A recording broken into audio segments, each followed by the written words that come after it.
ITV nos metemos mucho en lo que tiene que ver con redes sociales, con tecnología, pero durante y después de la pandemia empezamos a enfrentarnos a esto de la pantalla constante y por eso invitamos a un amigo de la casa, Javier Blanco, bienvenido, para hablar de esto, de este fenómeno de la pantallización del momento, ¿o no? Bienvenido, Javier. Hola, Coti.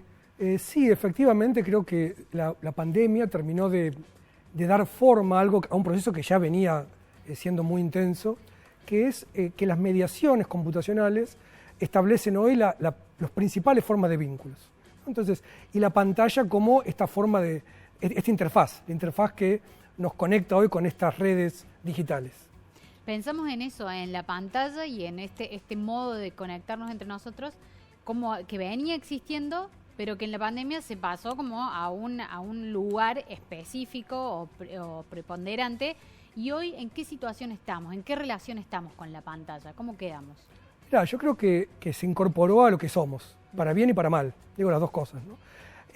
Por un lado, la pantalla es una interfaz con una red digital enorme que está formada por una serie de programas que produce una cantidad de acciones, ¿no? Esa es la gran novedad, no es la pantalla misma.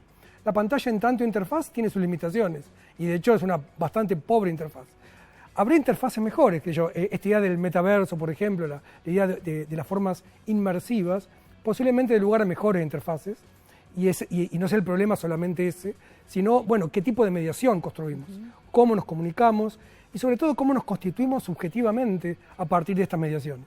Si hablamos, por ejemplo, del metaverso y también empezamos a hablar de lo que es la inteligencia artificial, ahí ya estamos hablando de un lugar de mando que le damos a las máquinas o de un lugar de poder que tienen las máquinas sobre nosotros, ¿o esto no es así? En parte, es decir, en parte en la situación actual. O sea, hay que pensar las tecnologías digitales y la mediación digital en clave de qué pasa aquí ahora y cuáles son las posibilidades. Eso es bastante diferente porque suele confundirse las dos cosas, sí. Sobre todo los discursos muy apocalípticos en los cuales se dice que esto llegó, bueno, estas imágenes, ¿no?, que son bastante lúgubres de la pantalla y de la gente como perdida de la vinculación. Eso es un poco así en el presente, pero no es necesariamente así en los futuros posibles.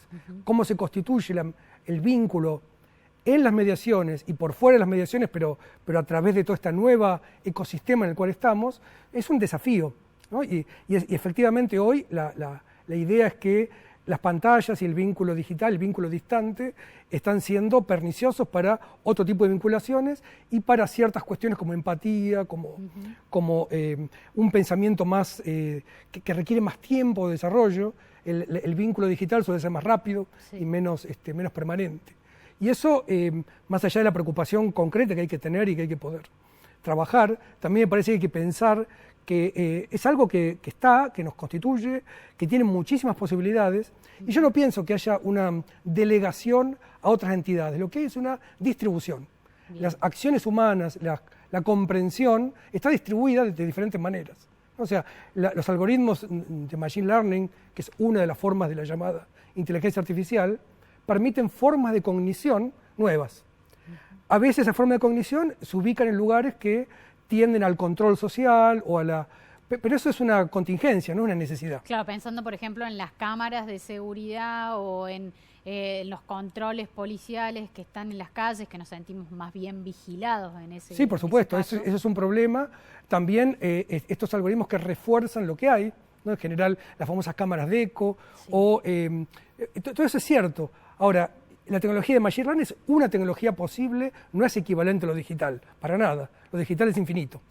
Javier, sí, me imagino, y todavía nos falta mucho por aprender. Me vuelvo a pensar en esto de los vínculos que decías, porque a partir en la pandemia que nos pudimos solo vincular a través de la pantalla, cuando terminó la pandemia salimos todos como a querer realmente encontrarnos, buscarnos, abrazarnos. Esto tiene una correlación de decir, bueno, ahora no funciona tan así, sí nos encontramos, pero volvimos también de nuevo a las videollamadas. ¿Quedaremos en ese hibridez? Por supuesto, me parece que sí, porque más de ser la videollamada y de eso que parece, aunque no es transparente, también está todas las formas que constituimos redes y que en ese sentido nos definimos, ¿no? Cómo colectivizamos las cosas. La colectivización a partir de la tecnología digital, algunos autores, algunos pensadores dicen que es como como no empática o como que limita ciertas cosas. En parte es cierto, en parte no. Pero en parte también no es que sea la única forma de vincularnos. Abrazarse, tomar mate, esas cosas que uno hace a veces, tiene un rol quizás, en la post-pandemia se lo agrandó ese rol, no es que no lo tenga, pero me parece que hay que pensar un mundo donde se integren esas formas, no son contradictorias o antagónicas. ¿Y cómo te imaginas, Javier, un poco haciendo una idea de futurismo, pensando cómo construiremos ese metaverso, cómo nos encontraremos todos en ese metaverso? Si nos imaginamos todos como, no sé, como pequeños personajes dentro de la computadora, o si cómo será ese metaverso entre la realidad, la ficción y la virtualidad.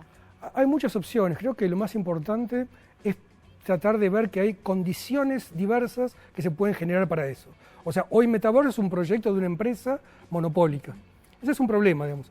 Tiene que haber muchos metaversos en un sentido, o mejor dicho, un metaverso con múltiples formas de encarnación, donde no todas dependan de las voluntades o los objetivos de alguna empresa privada particular. Eso es completamente posible y hay que poder, de alguna manera, uno podría decir que hace falta que tomen el poder los hackers, es decir, aquellos que son capaces de producir nuevos diseños, nuevos desarrollos que no necesariamente respondan a intereses particulares, sino a formas de colectivización nuevas. Me gusta, Javier. Me quedo para cerrar esta charla para llamar a todos los hackers a que tomen el poder y construyan y nos ayuden a construir un poco más este metaverso en el que queremos vivir. Gracias, Javier. Gracias, Joti.